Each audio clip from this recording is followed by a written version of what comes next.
My name is Ron Adkins. I've had the distinct honor of being the president of the board of directors for this past year, and I must say it has been a pleasure and an honor to serve this wonderful board and to be part of this wonderful establishment that we have started to create here in the Wellington Heights neighborhood. We'll wait while everybody kind of grabs a seat here. We have a wonderful program coming up today.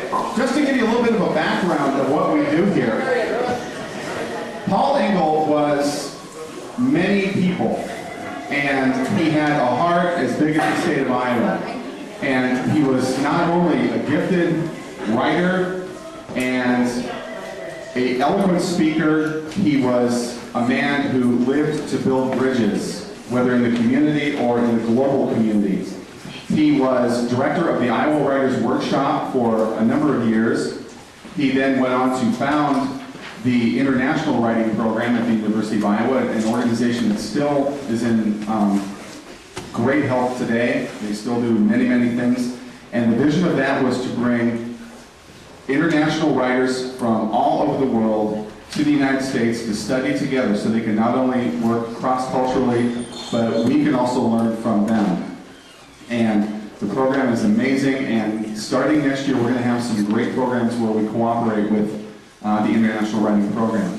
Something you may not know about Paul Engle's start is that he was a resident of Wellington Heights. His house is just about a block over and a couple houses down.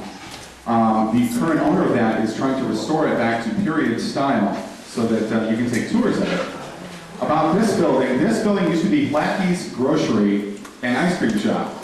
And this is where Paul Engle got his start. He was a soda jerk. He was the guy that made your phosphates and they didn't have smoothies and mochas back then, but they had all kinds of ice cream treats, and he ran the ice cream shop. And he got his inspiration to become a writer because the owner of the building knew he liked to write and he loved to read. So he would stock literary magazines in the racks, knowing no one else would buy them, but Paul could read them while he was waiting on customers. And that's how he got his start. About 10 years ago, this building, which was in quite a bit of disrepair, was purchased and refurbished by an amazingly talented and dedicated group of people. And it stands now as a monument to his legacy. One of his legacies is that he was nominated for the Nobel Peace Prize because of his work in bringing cultures together. And we try to continue that through arts advocacy and through cross-cultural exchanges. We act as a common ground for not only the people of Wellington Heights, but also for any group that would like to come in and have a nice neutral territory where they can enjoy great art and have a good time. So one of the things that Paul Engle also loved was that he loved Christmas. He wrote reams and reams and reams and volumes and volumes and volumes of Christmas material. So every year, to celebrate him, his love of Christmas, and his writing, we have our Paul Engle Christmas party, which we are going to start even as we speak. I'd like to begin with just a real quick poem. This is one that didn't quite make the program, but I love it. And since I'm president, I get to hog the mic for just 1 second. The Merry Holiday. 4th of July is fire and bang. The high exploding rocket, saved pennies until they are spent, burning the small boy's pocket. Thanksgiving is the time we praise. The tasting tongue, the belly, the turkey dripping with its juice, the clear crab-apple jelly. But Christmas is a holiday when all our faces carry a look of joy and all our mouths utter one word, Merry. Merry Christmas, everybody. And to kick the party off, we would like to bring up our first reader for the day. He will be reading a piece called An Iowa Christmas. He is one of the people that when you look up in the dictionary, good government, this man here, he is a state representative, and he has so much fire and enthusiasm for making good government, it just kind of gives you a tingle when you think about it. Ladies and gentlemen, Mr. Tyler Olson.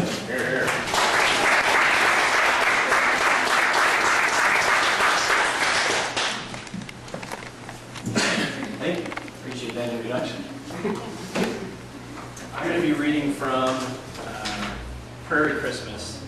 The chapter is called An Iowa Christmas. Every Christmas should begin with the sound of bells, and when I was a child, mine always did. But they were sleigh bells, not church bells, for we lived in a part of Cedar Rapids, Iowa. Cedar Rapids, we had a film festival last year. We had a great talk about film, and a great talk about the creative process and all the wonderful things and all the great creative minds. So I thought it'd be perfect to have her come and celebrate the creativity of Paul Engle on this day. So ladies and gentlemen, I would like to introduce you to Beth Malicki.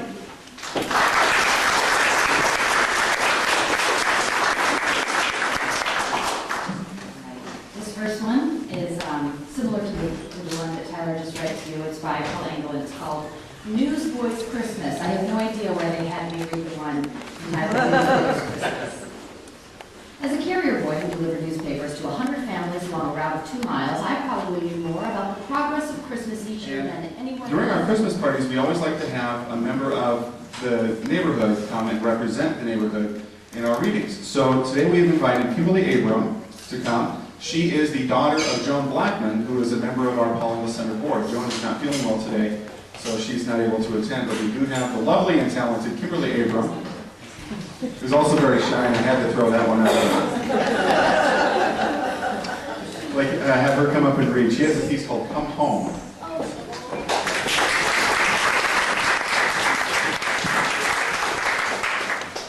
Fortunately, I'm shorter than the average adult, and I have on heels. All right, I'm reading Come Home.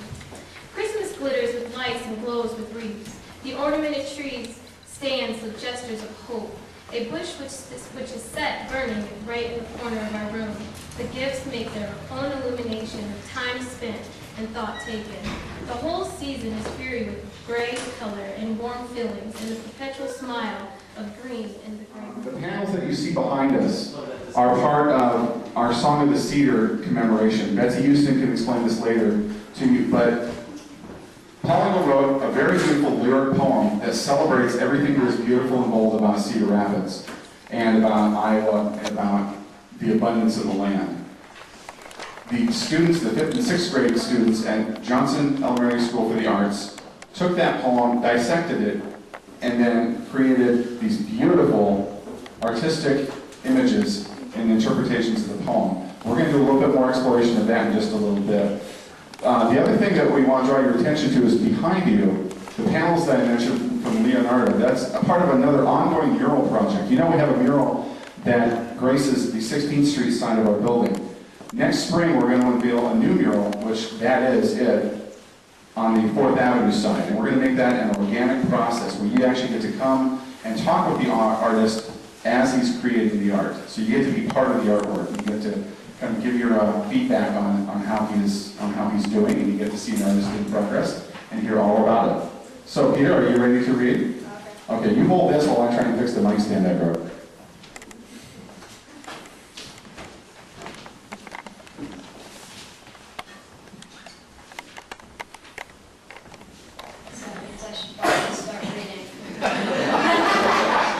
Good clue. Yeah, this is going to take a while, Peter. A hill-held valley with a river running out of the north hills into the south. Fish from that river, corn from those hills, to nourish the Indians' red and hungry mouth. Most of the board doesn't know this, but part of our strategic action plan is to cultivate new board members by having the children of current board members get as involved as humanly possible in our organization. So Peter was the first, and now we have 2 more that we would like to introduce. The first up is going to be Madison Palmer, and she is the daughter of board member Jessica Palmer. And Madison's going to be reading some poems from Paul Engle's book, from his book, The Repaired Mic Stand.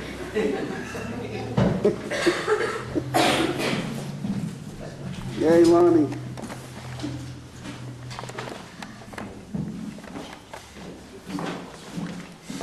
That's a proud mama. Very much so. The holly. Green holly branch with your